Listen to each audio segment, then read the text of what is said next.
Discussing Nebraska's strengths as a football team through 4 games. I think there's been a lot of autopsies on the negatives.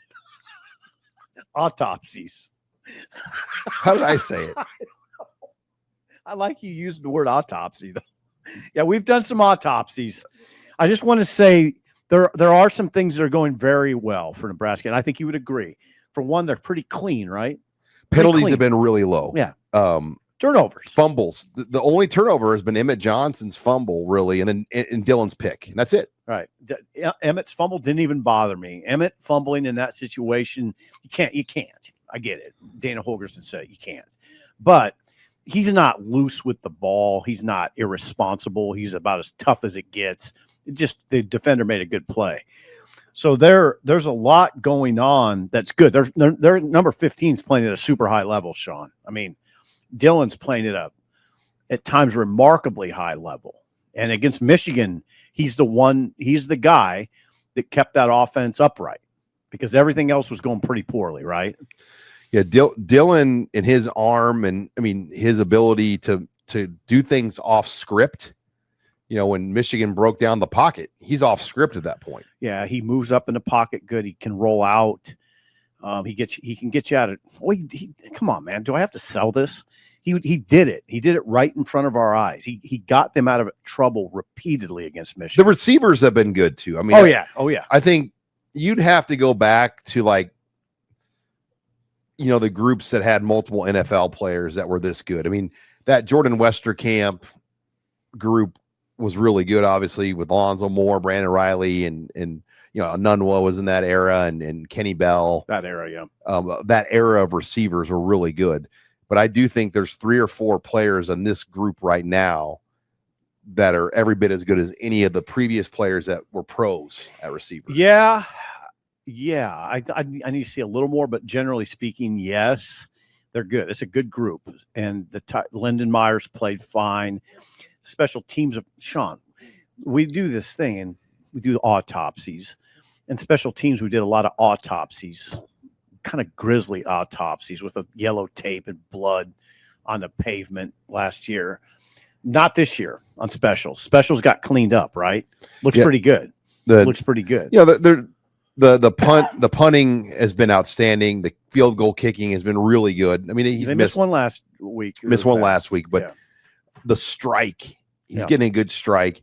I mean, there's been a couple holes with kickoffs, but they were trying guys. I mean, I think they wanted Hall or even Nelvano to take that on. They can't do it. So this hasn't been perfect. It's been better, but that's been better. Barney's been really good. Yep. Yeah, those receivers have been good, and the secondary plays outstanding. It's just really outstanding. What they did to Sorsby, and then what Brendan Sorsby, the Cincinnati quarterback, the way they shut down Cincinnati, and then with now Cincinnati coming back and Sorsby throwing for 300 yards a couple times, and Cincinnati becoming a factor to win the Big 12, that's a good sign. So I just think the conversation gets a little out of whack, and we don't help all the time. Me and you, we don't help that cause all the time. Yeah, defense, for example, Nebraska's secondary is ranked number 1 against the pass in the country, and they're the only defense that's not allowed a 20-yard gain or more through the air. And that's a freakish stat. A year ago, they had one just like that. It was completely opposite. They were the only defense in the country a year ago through mid-October that did not allow a rushing touchdown. So they're doing some good things, and I just think that got lost a little bit, and it probably wears out some people, in those offices over there. Not that we can't really. I just want to tell our viewers and our subscribers, we're not worried about that.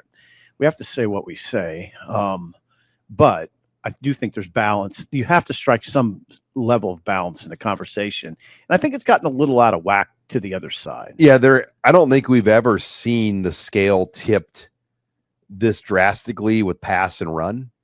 Where Nebraska, in my lifetime, I don't think I've ever thought I'd see Texas Tech, Nebraska, Baylor, 1, 2, 3 in passing yards. So Nebraska's second nationally in passing yards, 86th in rushing yards. So you'd like to see those tightened up a little bit. What did Bill Moose once say to you, that they never let him hire Mike Leach at Nebraska? Right. Well, Nebraska is now up there with Yeah, the Mike Leach. that's a good point.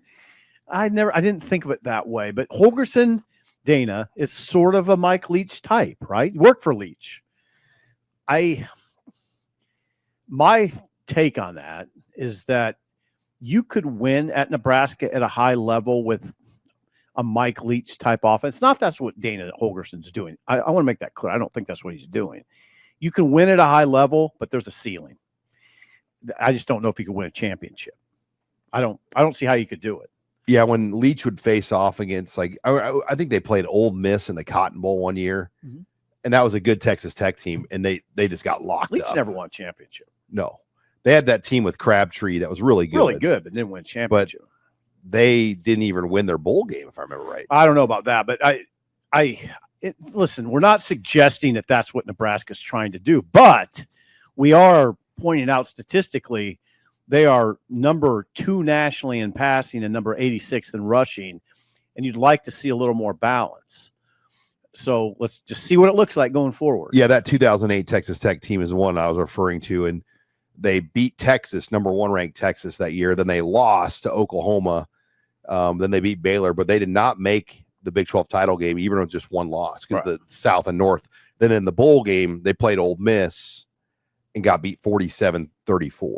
Yeah, and they had a great year, but it wasn't like they were doing They were 11-2. Yeah, they weren't doing that every year.